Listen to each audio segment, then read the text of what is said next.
14 సీట్లు అంటున్నారు, ఒకటే లెక్క 14 పక్క అంటున్నారు. 14 సాధ్యమవుతుందా? ఇప్పటికే బీఆర్ఎస్ 12 సీట్లు ఇస్తే మెడలు వంచుతాము, అవసరమైతే ఏడాదిన్నరలో అధికారంలోకి వస్తామంటున్నది. అటు బీజేపీ డబల్ డిజిట్ తోటి మేము అధికారంలోకి రాబోతున్నాం, అవసరమైతే డబల్ ఇంజన్ సర్కార్ని తీసుకురాబోతున్నాం అంటున్నది. ఎట్లా సాధ్యమవుతుంది కాంగ్రెస్కి? బీఆర్ఎస్ పార్టీ మెడలు ఉంచుతుందా, లేకపోతే నడుములు ఉంచుతుందా, లేకపోతే మోకాళ్ళు ఉంచి పొరుగు దండాలు పెడుతుందా, ఏది చేసినా తలకాయ కిందికి కాళ్ళు మీదకి పెట్టి జపం చేసినా బీఆర్ఎస్ పార్టీని కాపాడేటటువంటి నాదుడు ఇవాళ ఎవడు లేడు. వాళ్ళ పని అయిపోయింది, ప్రజలకు చాలా స్పష్టంగా ఉంది.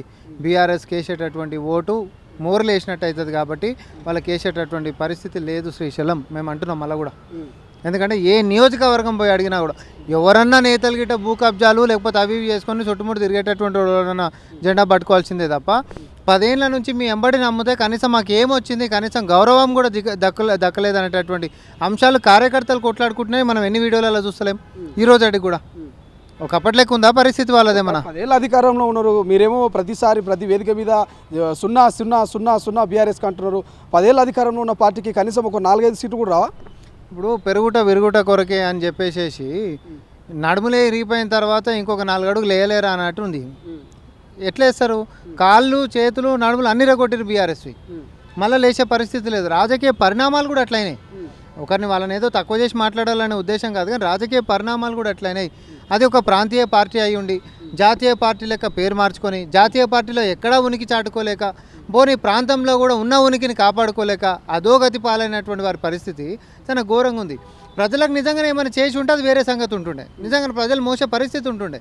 కానీ కాంగ్రెస్ పార్టీ వచ్చిన తర్వాత సంక్షేమాలను పరిచయం చేసింది, అవినీతిని అంతం చేసేటటువంటి కార్యాచరణ రూపుదిద్దుకుంటుంది, ప్రజాస్వామ్యం ఈరోజు బతికి బట్టగడుతుంది. ఒకప్పుడు ఇవన్నీ ఏం లేవు కదా, అందుబాటులో లేనటువంటి నేతలు ఉంటుండే. కేవలం ఎన్నికలప్పుడు మాత్రమే దర్శనం ఇచ్చేటటువంటి కేసీఆర్ గారు ఈరోజు ఏమంటారు బజార్ల షాపుల కాడ కూడా పోయి ప్రజలను ఆకర్షించేటటువంటి ప్రయత్నాలు చేసినప్పటికీ కూడా జనాలు రానటువంటి పరిస్థితి. ఇప్పుడు దానికి ఏం చెప్పాలి? సో వాళ్ళ యొక్క పని అయిపోయింది. అక్కడ బీఆర్ఎస్ పార్టీకి అనేటటువంటి ఓట్లు పడతలేవు.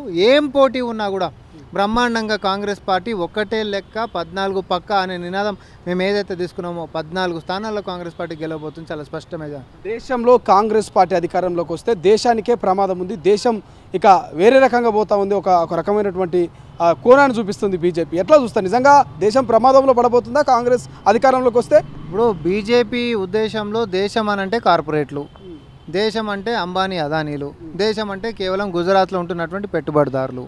సో రేపొద్దున కాంగ్రెస్ పార్టీ వస్తే వాస్తవానికి వీళ్ళందరూ గడ్డు కాలమే ఉంటుంది.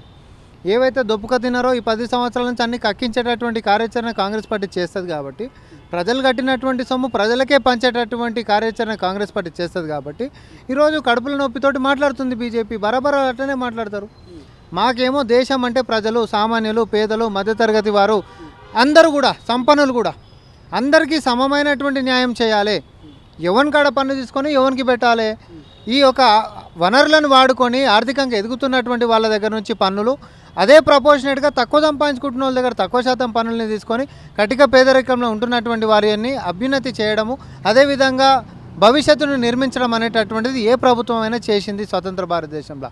కానీ వీళ్ళు వచ్చిన తర్వాత పేదోడు రొట్టెల మీద పన్నులు వేసిర్రు, కార్పొరేట్లకేమో పన్నులు తగ్గించారు. ఇట్లాంటి అసమానతలను పెంచి పోషించినటువంటి బీజేపీ, ఒక రేషన్ కార్డు ఇవ్వలేనటువంటి బీజేపీ, తెలంగాణలో ఒక పేదోనికి ఒక ఇల్లు కట్టేయలేనటువంటి బీజేపీ, లేకపోతే ఇచ్చినటువంటి 2014, 2019 మేనిఫెస్టోలో ఏ ఒక్కటి కూడా నెరవేర్చలేనటువంటి చాతగాని బీజేపీ ఈరోజు గంతకుమించి ఏమి ఎక్కువ మాట్లాడుతుంది? నువ్వు చెప్పు. మేము వచ్చినాక 100 రోజుల్లో ఇవన్నీ చేసామని వరుస పెట్టి చెప్తున్నాం. నువ్వు వచ్చిన తర్వాత 10 నెలలు నువ్వేం చేసినావు? మా 100 రోజులకే నువ్వు లెక్క అడుగుతున్నప్పుడు ఇది ఉంది మా కాడ లెక్క అని మేము చూపిస్తున్నాం. కానీ నువ్వు వచ్చినాక 3640 రోజులలా మరి నువ్వేం చేసినావు చెప్పు అనంటే నువ్వు చెప్తలేవు కదా, నీ కాడ లేదు కదా. కాబట్టి మిమ్మల్ని నమ్మి మళ్ళీ ఓట్లు వేసే పరిస్థితి లేదు. దేశం ఎదిగినట్టు గిట్ అయి ఉంటే బీజేపీ ఉంటున్నప్పుడు ధరలు తగ్గేది ఉండే, కొలువులు వచ్చేది ఉండే, స్మార్ట్ సిటీలు డెవలప్ అయ్యేది ఉండే, లేకపోతే బుల్లెట్ ట్రైన్లు నడిచేది ఉండే. ఇవేవి జరగలేదు. ఉన్నటువంటి ప్రభుత్వ రంగ సంస్థల్ని మొత్తము అమ్ముకొని కరగనాకేశారు కాబట్టి ఈరోజు బీజేపీని ఎట్టి పరిస్థితులలో సామాన్య ప్రజానీకము ఎవరు కూడా ఎంటర్టైన్ చేసేటటువంటి పరిస్థితుల్లో లేరు. రామ్మోహన్ రెడ్డి గారు 14 సీట్లు అన్నారు, ఒకటే లెక్క 14 పక్క అంటారు. 14లో ఒక 2-3 సీట్ల పేరు చెప్పగలరా? ఖచ్చితంగా మేము ఇక్కడ కాన్ఫిడెంట్గా ఫైట్ ఇస్తాం, మేము గెలుస్తాం అనేటువంటి సీట్లు ఏమైనా ఉన్నాయి అట్లా? ఆదిలాబాద్ నుంచి మొదలు పెట్టుకుంటే నాగర్ కర్నూలు దాకా అన్నీ గెలుస్తాం. ఎందుకంటే ప్రతిపక్షాలు కూడా కొంచెం బతుకుండాలి కాబట్టి మేము ఆ యొక్క 3 సీట్లని మాట్లాడతలేము అంతే తప్ప వాస్తవానికి బ్రహ్మాండంగా అంతటా బాగుంది. కొన్ని జాగాలలో మాత్రమే, అది కూడా మానూరుతో ఎందుకనాలి కానీ 1-2 జాగాలలో మాత్రమే కొంచెం పోటాపోటీగా ఉంది కాబట్టి అది ప్రతిపక్షాలకి వచ్చే అవకాశం ఉంటుందేమో అని మేము అనుకుంటున్నాం. అసలైన తొలి వెలుగు. ఫాలో వాట్సాప్ @తొలి వెలుగు official.